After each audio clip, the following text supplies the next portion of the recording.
Good morning, students. Now here we will also start the problem on intrinsic method, unit valuation of share. Problem on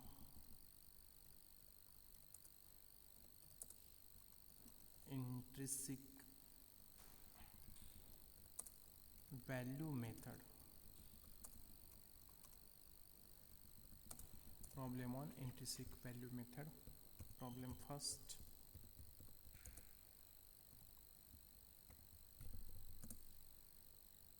Following is the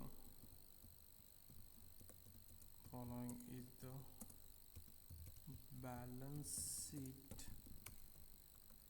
Following is the balance sheet of RK Limited.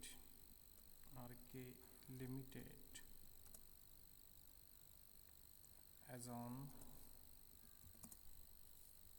31st March 2019.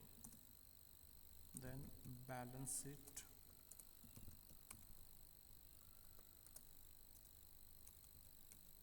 as on 31st March 2019.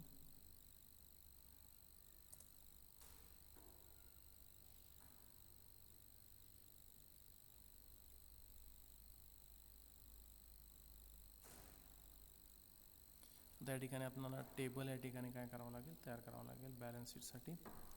तर balance sheet as on 31st March 2000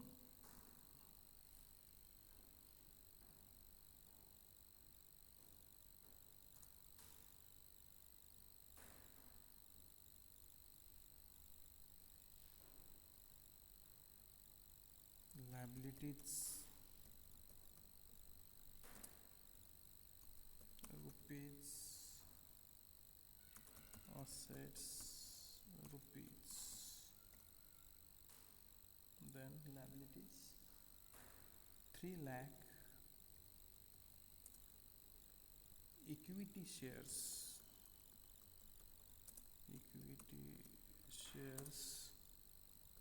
of rupees 10 each, fully paid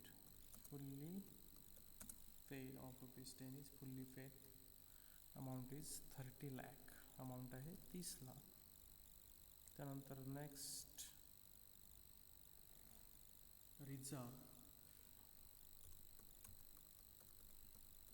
reserves amount 30 lakh, 30 lakh. Then long term loan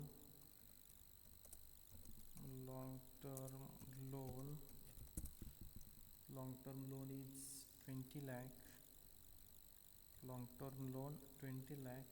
Then current liabilities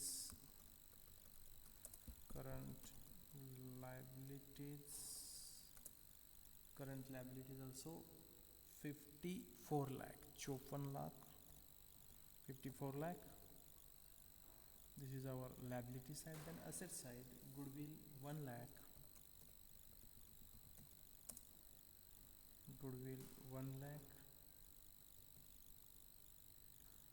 then building 9 lakh, building 9 lakh. Then machinery 40 lakh. Machinery किती लाखाची आहे, तर 40 लाखाची machinery आहे. Machinery is 40 lakh. Then vehicles 1 lakh, vehicles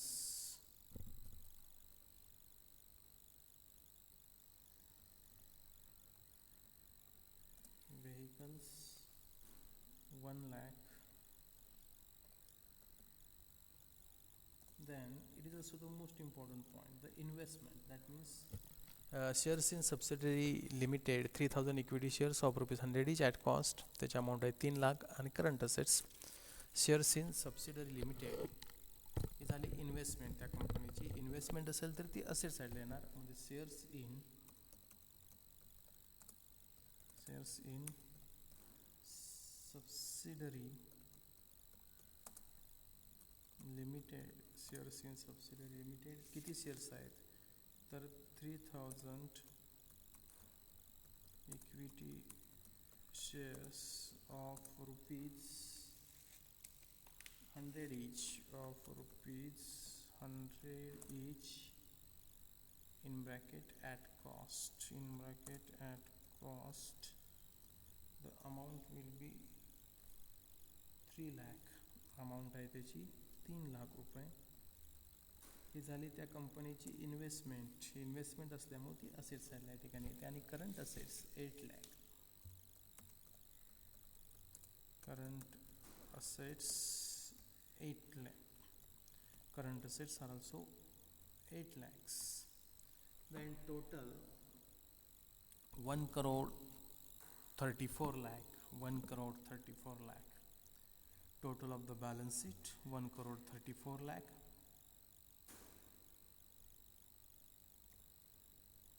also the 1 crore 34 lakh 1 crore 34 lakh 1 crore 34 lakh ही या ठिकाणी त्या कंपनीची बॅलन्स शीटची टोटल आहे assets as well as our liability then additional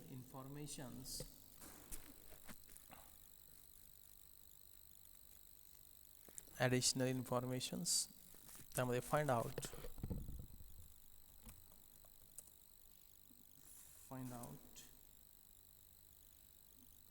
the value of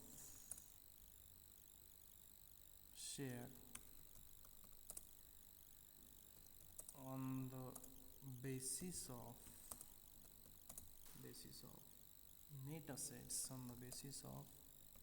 net assets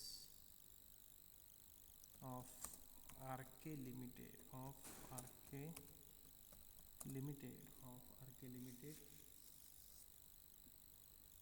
from the following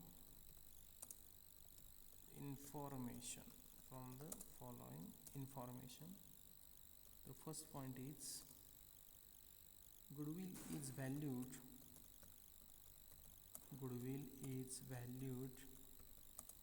is rupees 10 lakh goodwill is valued is rupees 10 lakh machinery is valued is rupees 49 lakh 50,000 then building at rupees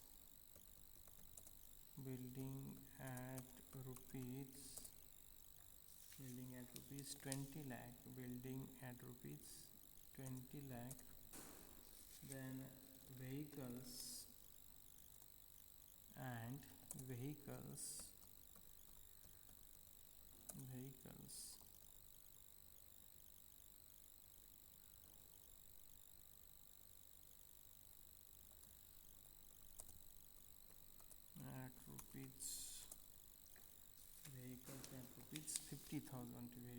at rupees 50,000 then second point is current assets and current liabilities are to be taken at book values current assets and current liabilities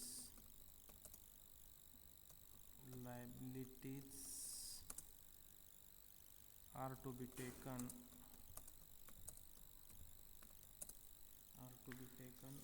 at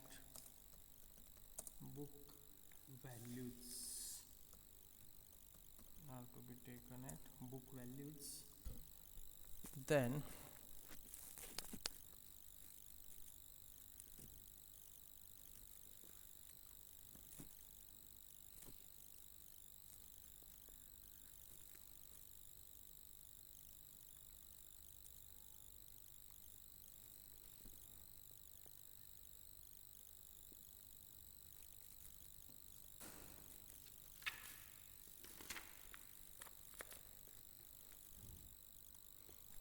from the above information we are also find out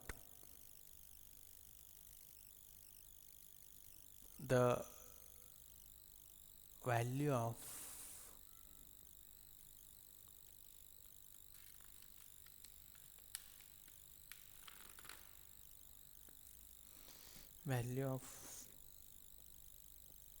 equity shares on the basis of net assets method. आता इथं सर्वात महत्त्वाचा मुद्दा काय आहे, तर एक सर्वात महत्त्वाचा मुद्दा आहे, तर कंपनीनं केलेली जी काय इन्व्हेस्टमेंट असेल, म्हणजे कंपनीची असणारी इन्व्हेस्टमेंट कशामध्ये, तर त्याची सबसिडरी लिमिटेड, मग तीसुद्धा इथं आपण विचारात घ्यावी लागेल. तर याच्यामध्ये तर या ठिकाणी बघा, आपण याच्यामध्ये आपण जर विचार केला तर नेट असेट काढत असताना आपण काय करतो या ठिकाणी, तर असेट्समधून तुमच्या करंट लायबिलिटी मायनस केल्या की नेट असेट्स या ठिकाणी काय होतील, अवेलेबल होतील. मग ती नेट असेट्स अवेलेबल, आता या ठिकाणी बघा, या ठिकाणी तिसरा पॉईंट एक महत्त्वाचा आहे, तिसरा पॉईंट, थर्ड पॉईंट. तर त्याच्यामध्ये ॲडजस्टमेंटमध्ये काय सांगितलेलं आहे, तर shares of T limited, shares of T limited, shares of T Limited are to be valued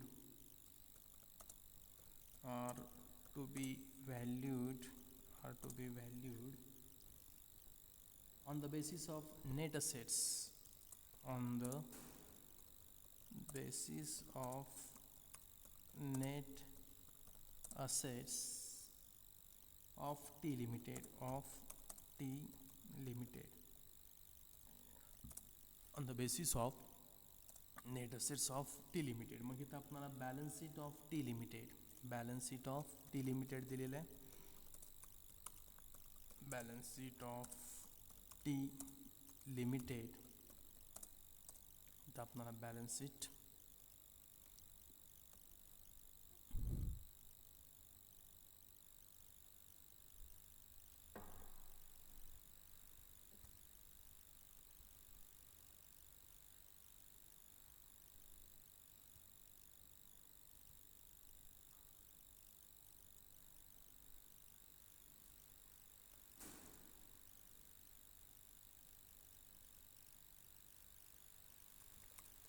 liabilities rupees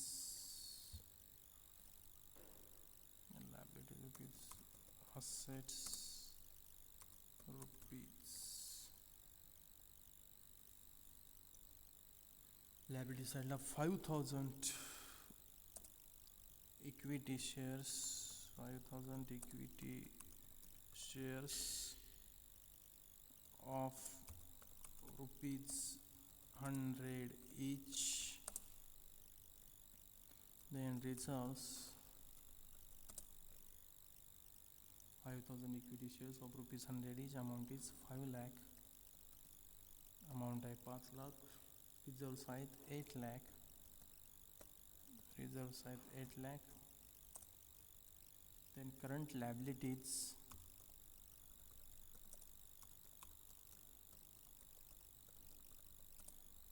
current liabilities 7 lakh.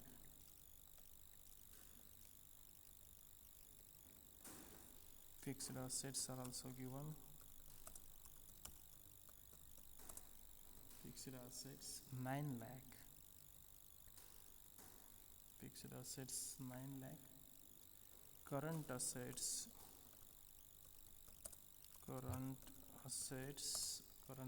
are also 11 lakh. Current assets किती आहेत, 11 lakh. Then total 20 lakh.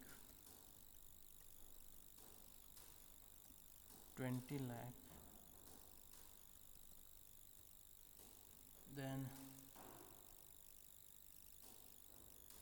fixed asset of T Limited. Fixed assets of T Limited. Fixed assets of T Limited revalued at rupees. Revalued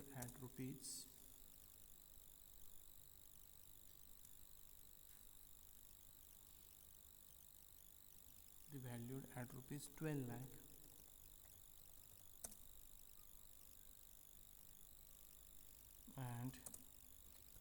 actual current liabilities payable rupees 6 lakh.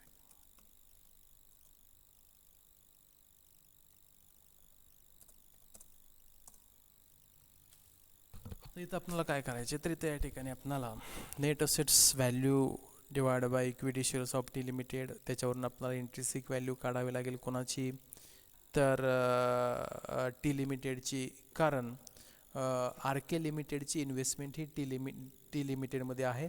मग आता या ठिकाणी आपण इथं काय करतोय बघा, तर इथं आपण काय समजतोय, तर R K limited goes into the liquidation आणि तुमचं या ठिकाणी टी लिमिटेडसुद्धा goes into the liquidation. हा प्रॉब्लेम अतिशय या ठिकाणी वेगळ्या धाटणीचा आहे, म्हणजे वेगळ्या प्रकारचा आहे, की जेणेकरून तुम्हाला या ठिकाणी कसाही प्रॉब्लेम विचारला तरीसुद्धा तो सोडवता आला पाहिजे. तुम्हाला वाटत असेल सोपी मेथड आहे, सोपी तर आहेच, त्याच्यामध्ये नो डाऊट. आता इथं पहिल्यांदा काय करणार आपण, तर नेट असेट बेसिस म्हणजे या ठिकाणी काय करणार, सोल्युशन. आता या ठिकाणी थोडंसं ॲडजस्टमेंट या ठिकाणी आपल्याला वाचावे लागतील. तर या ठिकाणी आपण थोडंसं या ठिकाणी सेटिंग थोडंसं करून घेऊयात. Balance sheet of R K limited as on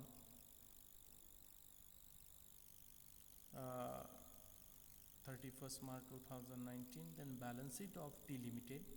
that means R K लिमिटेडची इन्व्हेस्टमेंट ही टी लिमिटेडमध्ये असल्यामुळं इथं आपल्याला त्या टी लिमिटेडच्या शेअरची सुद्धा व्हॅल्यू काढावी लागेल आणि त्याची येणारी जी काय व्हॅल्यू असेल, म्हणजेच या ठिकाणी आपण आर के लिमिटेडचं ज्यावेळेस इंट्रिसिक व्हॅल्यू काढू त्यावेळेस आपणाला ह्या ठिकाणी इन्व्हेस्टमेंटचा विचार करावा लागेल. कुणाच्या, तर आर के लिमिटेडची टी लिमिटेडमध्ये असणारी इन्व्हेस्टमेंट. बघा, तर इथं आपणाला काय करायचे, तर या ठिकाणी दिलेले आहेत इक्विटी शेअर्स किती आहेत, तर 3 lakh equity shares.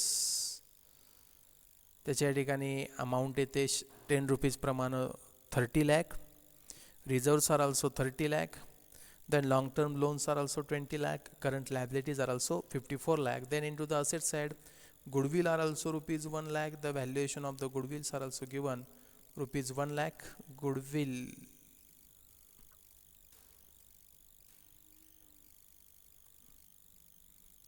I think so, some problems. Goodwill 1 lakh.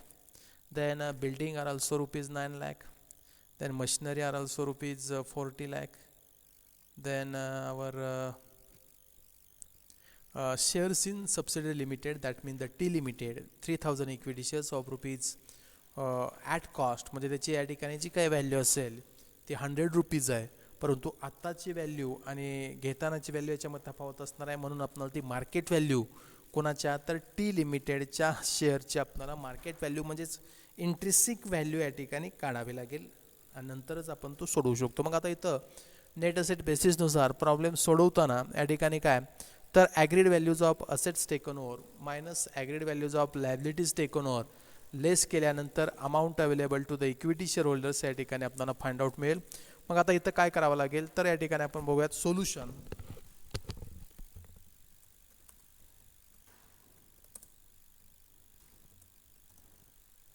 त्यामध्ये फॉर्म्युला काय, तर intrinsic value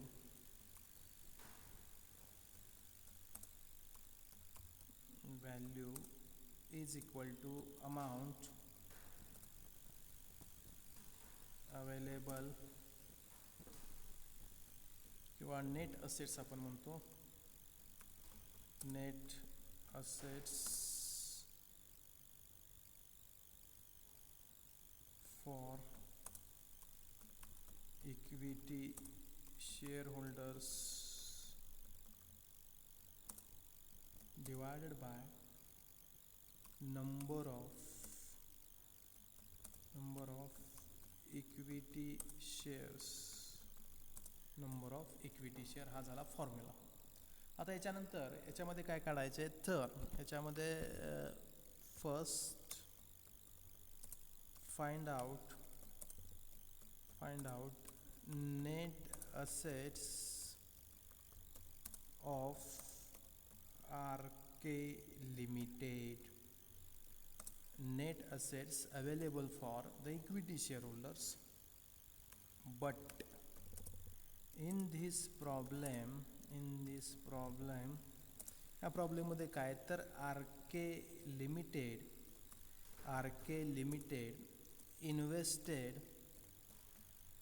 invested amount into T limited. For that reason we first find out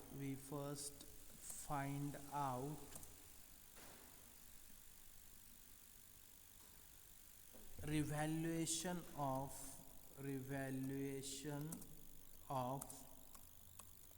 investment of RK limited. म्हणजे इथं आपल्याला काय करावं लागेल, पहिल्यांदा ह्याचं रिव्हॅल्युएशन अमाऊंट काढावी लागेल RK लिमिटेडची. मग त्यासाठी काय काढावं लागेल तर find out net assets for equity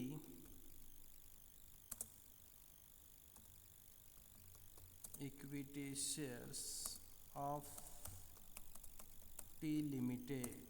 मग ते कसं काढणार तर त्याचं या ठिकाणी आहे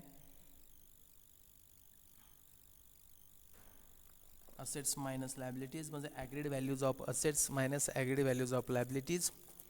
म्हणजे या ठिकाणी आपण त्याचं पर्टिक्युलर्स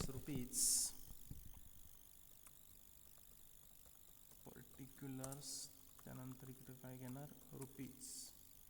पर्टिक्युलरमध्ये काय येईल तर पहिल्यांदा येईल फिक्स्ड असेट्स, म्हणजे agreed values of assets taken over minus agreed values of liabilities taken over. मग याच्यामध्ये काय येईल तर पहिले या ठिकाणी फिक्स्ड असेट्स किती आहेत तर या ठिकाणी ॲडजस्टमेंटमध्ये सांगितलेलं आहे fixed asset of T limited revalued at ₹12 lakh. Fixed assets आणि करंट असेट्स आहेत. करंट असेट्सला कुठलंही व्हॅल्युएशन सांगितलेलं नाही, ॲज इट इज आपण ते 11 लाख घेणार. ते फिक्स्ड असेट्स किती आहेत 12 लाख. फिक्स्ड असेट्स त्याचं रिव्हॅल्युएशन केलेली अमाऊंट घेणार आपण, म्हणजे ॲडजस्टमेंटमधली 12 लाख. ते अमाऊंट किती येईल 12 लाख. त्यानंतर येईल तुमचं करंट असेट्स प्रॉब्लेममध्ये दिलेली अमाऊंट, कारण इथे या ठिकाणी त्याचं रिव्हॅल्युएशन सांगितलं नसेल तर प्रॉब्लेममध्ये दिलेली असेल ती दिलेली अमाऊंट आपण घेणार. त्यानंतर याची टोटल ऑफ असेट्स किती आले याची टोटल तर याची टोटल येते 23 लाख. किती आली 23 लाख. त्यानंतर ह्याच्यामधून काय करणार लेस आता लायबिलिटीज म्हणजे कुठल्या प्रॉब्लेममध्ये बॅलन्स शीटमध्ये बघा फक्त काय करंट लायबिलिटीज, फक्त काय लेस करणार आपण करंट लायबिलिटीज. तर करंट लायबिलिटीची अमाऊंट किती आहे तर करंट लायबिलिटीची अमाऊंट या ठिकाणी करंट लायबिलिटीज पेएबल किती आहे 6 लाख. किती आहे 6 लाख. आता जी मायनस करायची अमाऊंट असते ती आपण ब्रॅकेटमध्ये दाखवूयात, म्हणजे याचा अर्थ काय समजायचा ब्रॅकेटमधली अमाऊंट काय करायची आपल्याला ती मायनस करायची. मग 23 लॅक्समधून तुम्हाला 6 लाख मायनस केल्यानंतर जी अमाऊंट मिळेल त्यालाच काय म्हणणार आपण net assets available to the equity share holders. त्याला काय म्हणणार नेट असेट्स.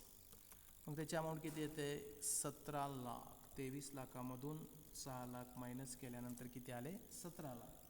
त्यानंतर हे झालं net assets available to the equity share holders. म्हणजे या ठिकाणी आपण मग intrinsic value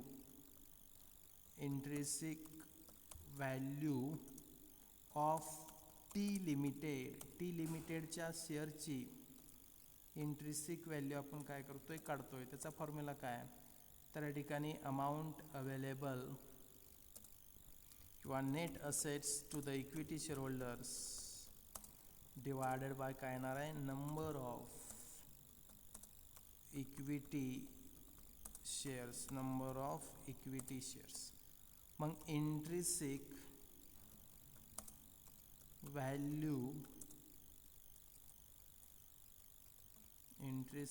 value of T limited is equal to net asset किती आहेत 17 लाख.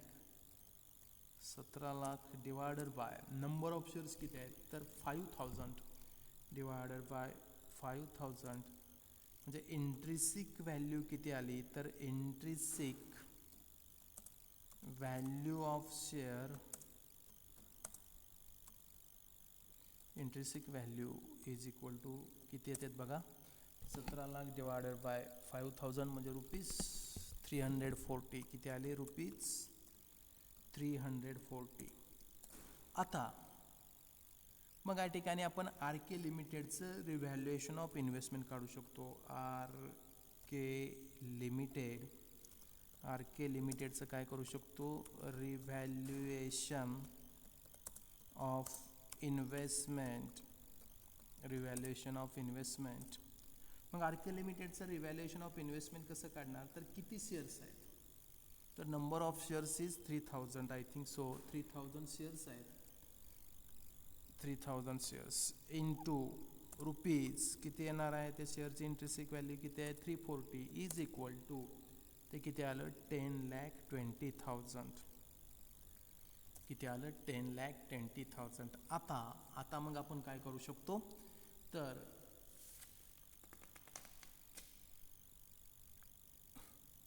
कॅल्क्युलेशन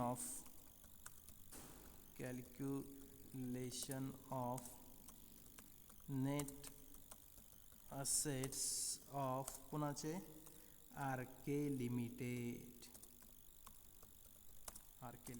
मग इथं त्याच पद्धतीनं पर्टिक्युलर्स आणि काय घेणार आपण रुपीज. आता पहिला ए पॉईंटमध्ये काय घेणार आपण ए पॉईंटमध्ये agreed value of assets taken over मग ह्या ॲग्रीड व्हॅल्यूमध्ये काय काय तर या ठिकाणी गुडविल असेल. पहिलं काय गुडविलचं व्हॅल्युएशन किती आहे बघा तर गुडविलचं या ठिकाणी ॲडजस्टमेंटमध्ये दिलेली आपण अमाऊंट घेणार तर ते गुडविलचं व्हॅल्युएशन आपण पाहूयात. आता या ठिकाणी बघा हे ॲडजस्टमेंट म्हणजे ही अमाऊंट घेणार आपण 10 लाख बॅलन्स शीटमध्ये किती दिलेलं असू द्यात परंतु आपण ॲडजस्टमेंटमधली आपण अमाऊंट घेणार किती 10 लाख. मग या ठिकाणी गुडविल येईल किती आलं तुमचं 10 लाख. गुडविल 10 लाख या ठिकाणी काढल्यानंतर दुसरी असेट कुठलं आहे बघा बॅलन्स शीटच्या असेट साईडला जायचं कुठलं आहे बिल्डिंग. मग हे बिल्डिंगचं काय केलं आहे तर बिल्डिंग या ठिकाणी आहे त्याचं रिव्हॅल्युएशन केलेलं आहे बिल्डिंगचं 20 लाख म्हणजे बिल्डिंगची अमाऊंट आपण किती घेणार 20 लाख. बिल्डिंग आली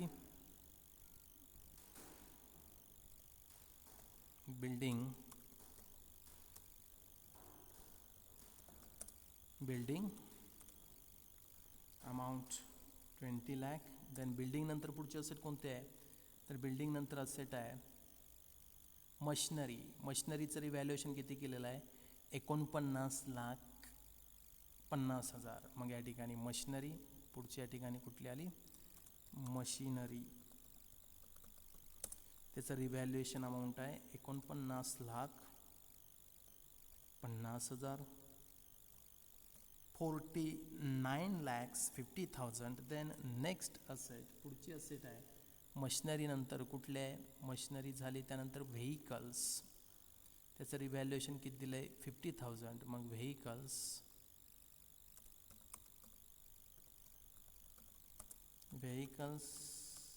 50,000. व्हेकल्स नंतर पुढची असेट कोणते आर के लिमिटेडची बघा व्हेकल्स नंतर इन्व्हेस्टमेंट ज्याला आपण काय म्हणतो या ठिकाणी investment equity shares of T limited त्याला काय म्हणणार equity shares of T limited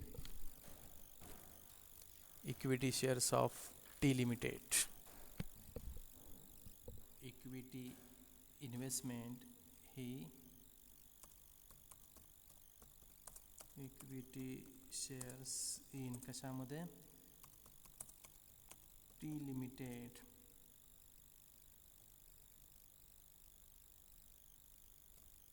equity shares in T limited त्याची आपण अमाऊंट काढलेली आहे 10,20,000. And then last one is our current assets it should be taken at the book value. 8 lakh त्यानंतर येईल total.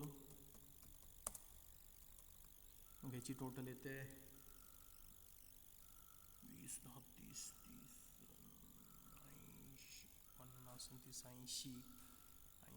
80 80 80 आणि 40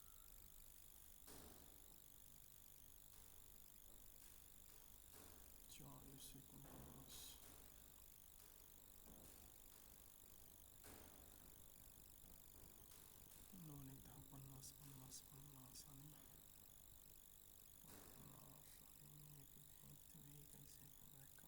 आणि 50 इथं 80 लाख. करंट असेट्स किती आहेत? 80 लाख. करंट असेट्स 80 लाख आहेत. Current assets 80 lakh.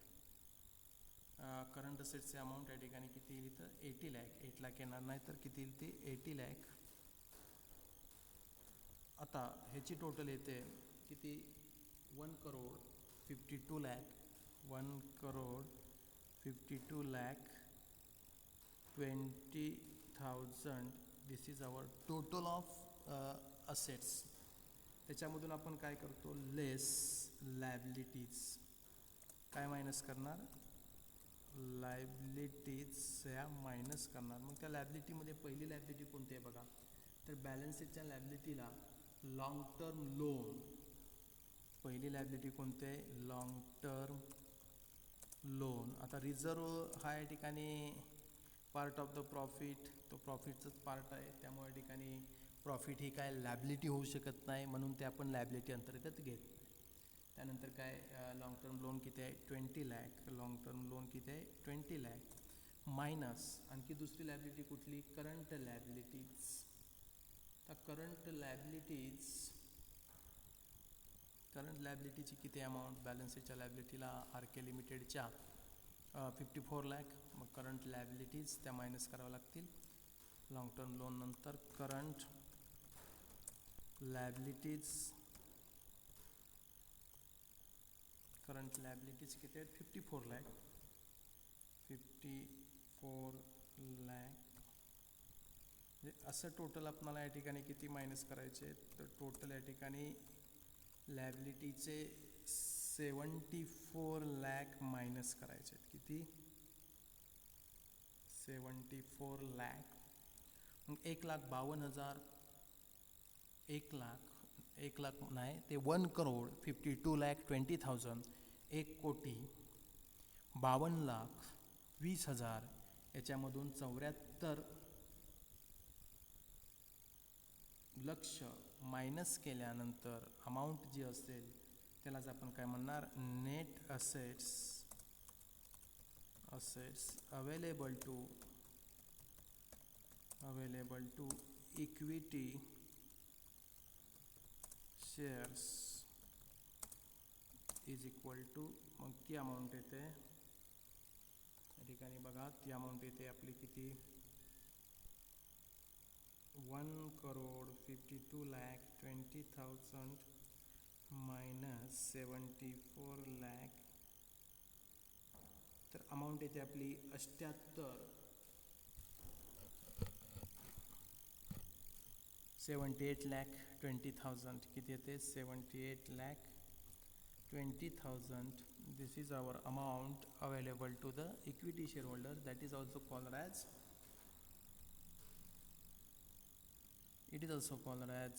the net assets available to the equity shareholder. मग intrinsic value is equal to 78 lakh 20,000 divided by 3 lakh. I think so number of equity share is 3 lakh. Then our intrinsic value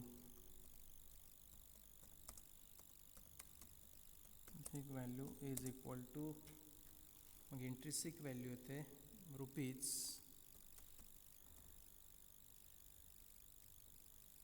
78 lakh 20,000 divided by 3 lakh 26.06. Per share ही झाली intrinsic value. अशा पद्धतीनं हा problem आपला intrinsic value मेथडवरचा पूर्ण झालेला आहे. म्हणजे विद्यार्थी मित्रांनो, इथे एक गोष्ट लक्षात घ्या, ज्यावेळेस आपण हा प्रॉब्लेम सोडवला त्यावेळेस तुमच्या लक्षात आलं असेल की हे अतिशय मोठी अशी ॲडजस्टमेंट आहे इन्व्हेस्टमेंटची. म्हणजे बघा, तर इन्व्हेस्टमेंटचं व्हॅल्युएशनसुद्धा काढावं लागतं हे आपणाला या प्रॉब्लेमवरून समजलं. म्हणजे कितीही किचकट प्रॉब्लेम आला, कितीही अवघड प्रॉब्लेम आला तरी तुम्हाला आता प्रॉब्लेम सोडवता येईल. म्हणजे आपण प्रॉब्लेममध्ये काय काय केलं, तर पहिल्यांदा या ठिकाणी बघा आपण काय केलं, पहिल्यांदा या ठिकाणी टी लिमिटेडचं काय केलं, नेट असेटवरून इंट्रिसिक व्हॅल्यू काढली. म्हणजे काय काढली, त्या शेअरची मार्केट व्हॅल्यू काढली. मग त्या शेअरची मार्केट व्हॅल्यू काढताना आपण काय काय विचारात घेतलं, तर दिलेली इन्फॉर्मेशन. मग टी लिमिटेडचं आपण पहिल्यांदा काय काढलं, नेट असेट्स काढल्या. नेट असेट्समध्ये फिक्स्ड असेटचं व्हॅल्युएशन दिलेलं आहे, करंट असेट घेतल्या, त्यामधून करंट लायबिलिटी मायनस केल्या, तर 17 लाख ही नेट असेट आल्या available to the T limited. मग 17 लाख डिवायडेड बाय त्याचे नंबर ऑफ शेअर्स किती आहेत, 5000. त्याच्यावरून आपण इंट्रिसिक व्हॅल्यू ऑफ टी लिमिटेडची किती आली, 340 आली. इंट्रिसिक व्हॅल्यू विचारात घेऊन आपण आर के लिमिटेडची रिव्हॅल्युएशन ऑफ इन्व्हेस्टमेंटची व्हॅल्यू काढली. तर इन्व्हेस्टमेंटची व्हॅल्यू किती आली आर के लिमिटेडची, 10,20,000. आणि ती आपण या ठिकाणी नेट असेट काढताना आर के लिमिटेडचे इन्व्हेस्टमेंटची व्हॅल्यू किती घेतली, 10,20,000. गुडविल असेल ते गुडविलची ॲग्रीड व्हॅल्यू किती दिलेलं आहे ॲडजस्टमेंटमध्ये, 10 लाख दिलेलं आहे. बिल्डिंगचं रिव्हॅल्युएशन केलेलं आहे 20 लाख, मशिनरीचं 49 लाख 50,000, व्हेकलचं revaluation 50,000. Equity shares in T limited ही आपण अमाऊंट काय केली, फाइंड आउट केली, ती घेतलेली आहे 10,20,000. त्यानंतर करंट असेट्स आहेत 80 लाखाच्या as it is book value प्रमाणे त्या घेतलेल्या आहेत. त्यानंतर टोटल ऑफ असेट येतात 1,52,20,000. त्याच्यामधून आपण लायबिलिटीज साईडला फक्त लॉंग टर्म लोन आणि करंट लायबिलिटीज ह्या मायनस केल्या. त्या टोटल या ठिकाणी 74 लाख मायनस केल्यानंतर net assets available to the equity share holders 78,20,000. आणि इंट्रिसिक व्हॅल्यूचा फॉर्म्युला काय, तर net asset available to the equity share holders divided by number of equity shares. मग या ठिकाणी आपल्याला माहीत आहे, तर net asset available to the equity share holders किती आहेत, तर या ठिकाणी 78,20,000 78,20,000 divided by number of equity shares. R K लिमिटेडचे किती आहेत, 3 लाख. त्याला डिवायडेड केलं 3 लाखानं फुल्ली पेड आहेत, त्यामुळे ते आपल्या ठिकाणी नंबर ऑफ इक्विटी शेअर दिलेले आहेत. त्यांना डिवाइड केले की आपल्याला काय मिळाली, intrinsic value of share per share किती आलं, 26.06 ही आली आपली intrinsic value of R K limited. Next लेक्चरला आपण नेक्स्ट प्रॉब्लेम घेणार आहोत. Thank you very much.